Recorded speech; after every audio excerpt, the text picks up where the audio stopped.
This is the business news of Georgia and the world in English on TV3. I am Nugzaru Khazo. Good morning. According to the Department of Statistics, this year Georgia's state budget revenues have suffered the deficit of 51.1 million laris compared to last year. This financial information has given another reason to the opposition to harshly criticize the current government. But the authorities consider there is nothing catastrophic in the situation, promising that in the second half of the year, things will definitely improve. Incidentally, the Department of Revenues is categorically denying the information of the Department of Statistics. As soon as the new government came to power, their pre-election pledge to reduce prices on fuel proved to be true. Prices went down indeed. Although the reduction was only as much as several tetris, it was better than nothing. However, it did not take too long to see the fuel prices going up again.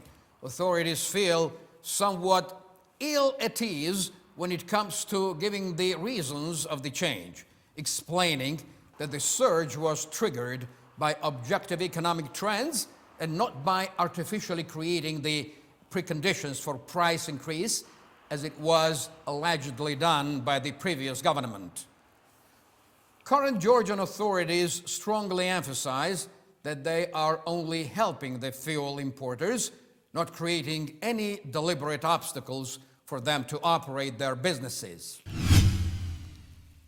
According to National Bank of Georgia, the amount of overdue loans accumulated in the first half of the year is 38.4% higher compared to the total sum of overdue loans of the same period of last year. The Bank of Georgia, which is one of the biggest commercial banks of the country, has come up with the information that the aggregate amount of the overdue loans has made 4.3% of the entire loan portfolio of the bank in the first quarter of the year. This is also higher than in the same period of last year, which probably means that bank loans in general have started feeling considerably heavier to be paid back. Home mortgages in the post-socialist Georgia have become commonplace, but they seem to be a real pain in the neck for most of our mortgage holders. Mortgages feel exactly the same way in America. Nobody likes them.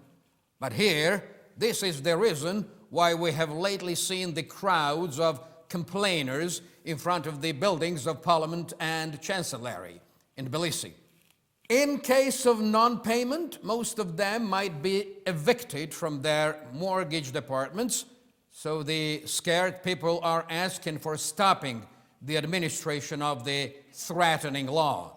The Georgian legislators have started the discussion of the bill, which envisages the extension of mortgage payments until February of 2014, but the bill has never been signed into law. The problem is insolvency. Banks need their money back and the mortgage holders cannot pay it. That's why there are so many overdue loans this year. Now the question is how big the financial impact of the situation could be on the business of Georgia's banks. Can the parliament help? Only temporarily, if at all. Has the government got any resource to solve the problem? I'm afraid this is all about money, not just somebody's desire to be helpful. Our correspondent Kote Mosidze has looked into the matter. Extension of payments will not solve the problem, but only extend and complicate its resolution. The government is working on the issue and mutually acceptable mechanism will be found soon. Meanwhile, the overdue portion in the aggregate amount of loans gives us no reason to panic. So much for freezing of mortgages and the banks held in suspense. The recently created Georgian Partnership Fund is unequivocally hopeful about the improvement of business climate in Georgia in every possible direction. As the leadership of the fund is commenting quite optimistically, the best proof of confidence in the good economic future of Georgia is the almost everyday happening meetings of the Partnership Fund representatives with foreign investors, as well as the encounters with the government's economic team with the groups of interested businessmen. We have made progress in several directions like energy, agriculture, real estate and industry.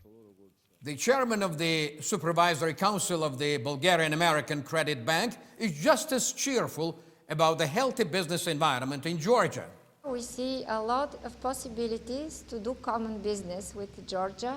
We see a lot of opportunities to work together in the future for different investment projects in both countries and, of course, to energize the trade between our countries and to cooperate in general. What is now left for us to do is to go ahead and to do a lot of business for real, and the sooner the better. Certain amount of sanguinity about the favorable business atmosphere in Georgia is also sounded by the Minister of Infrastructure and Regional Development, David Narmania. He says there are many interesting infrastructure projects in the pipeline, and he throws in the example of the tender declared for the construction of Rustavi-Tbilisi Speedway. The number of companies interested in tenders has increased. More than 20 firms will take part in the tender for the construction of Tbilisi-Rustavi Highway. Well, if there are so many firms lined up to grab the opportunity, then the business environment is indeed alive and kicking in the country.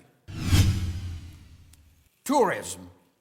Georgia's hope for a brighter future, its strategic economic direction, and the field with the widest prospect of development in the foreseeable perspective.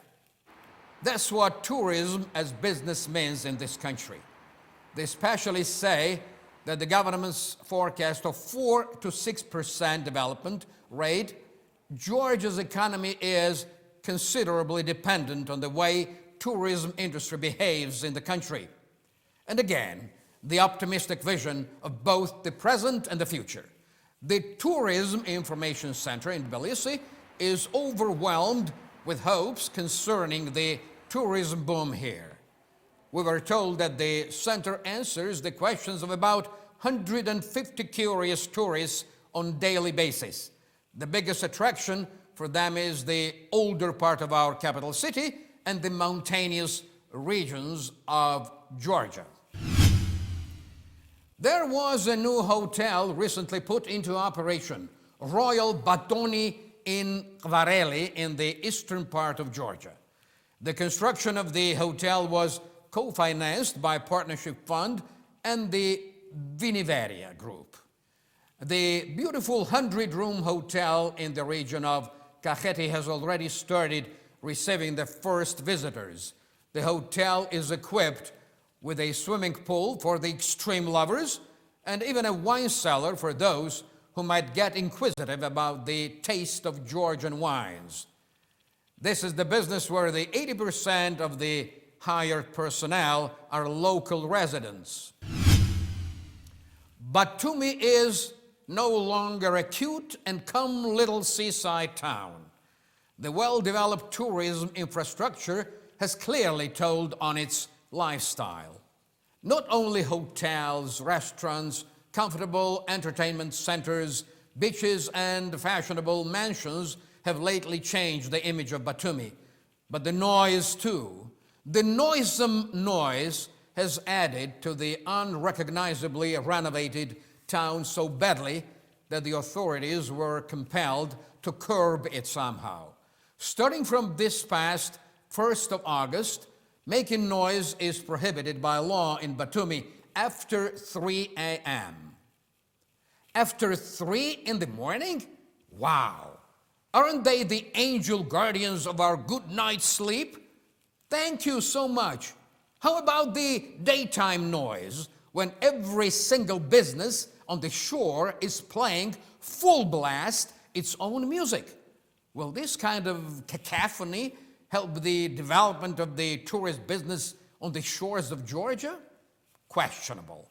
But on the other hand, the entertainment business has to have its fair chance in a resort place like Batumi. How about the golden median? Why not to try this for a change? Work and make money, but so that others can relax and sleep too. Bad news for smokers. Beginning from September the 1st of 2013, the Georgian parliament is getting ready to declare that the excise duty, which is tax, to put it in simpler words, on each packet of locally produced or imported cigarettes with filters will grow from 60 to 75 tetri, and on cigarettes without filter from 15 to 20 tetri. The coming up legal act is definitely conducive to increasing the cigarette prices, which probably is both good and bad.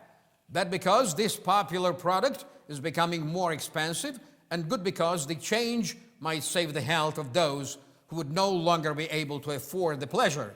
On top of all that, it is predicted by the Ministry of Finance of Georgia that the expected change in the tax legislation will give to the country's budget additional 25 to 26 million lari a year.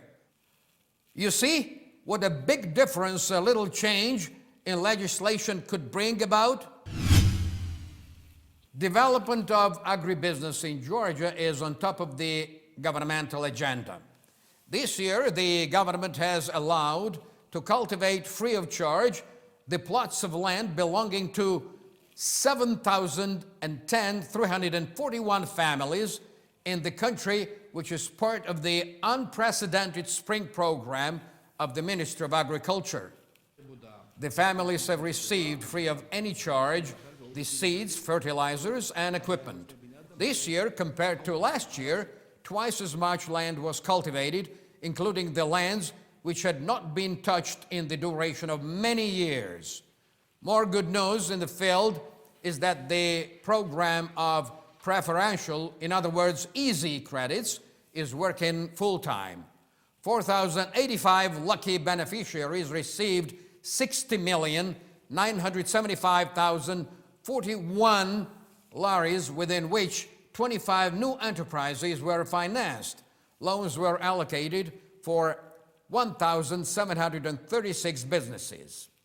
The rehabilitation works are in full swing on irrigation and drainage facilities around the country, which will allow this year to ameliorate 3 times as much land as it was last year, which will cover 70,000 hectares totally. A couple of interesting news from abroad. Russia's chief sanitarian keeps rolling head over heels. This time around, Gennady Onishchenko has aimed at a big-scale Ukrainian confectionery. He declared that the quality and safety standards were breached in the products made in the Ukraine. As Onishchenko noticed, the consumers' rights were violated, and the Russian Customs Service had been informed accordingly. This is not the first claim filed by Onishchenko against the Ukrainian production. A while ago, it was the Ukrainian cheese. It was soon back into the Russian market, though. The research done by the so-called Eurobarometer named the people of Spain the European Union's most pessimistic citizens. According to the study, 99% of the Spanish population thinks that the country's economy is in a bad shape. It was said that the reason of such pessimism is the rate of unemployment in the country. The runner-up is Greece, and Cyprus has taken the 3rd place. The research qualified Sweden as the most successful country of Europe. That's all this time. This is the business news on TV3. I am Nugzaru Khadze. Thank you for watching, and I'll see you again at 11 o'clock next Sunday morning. Have a great day now.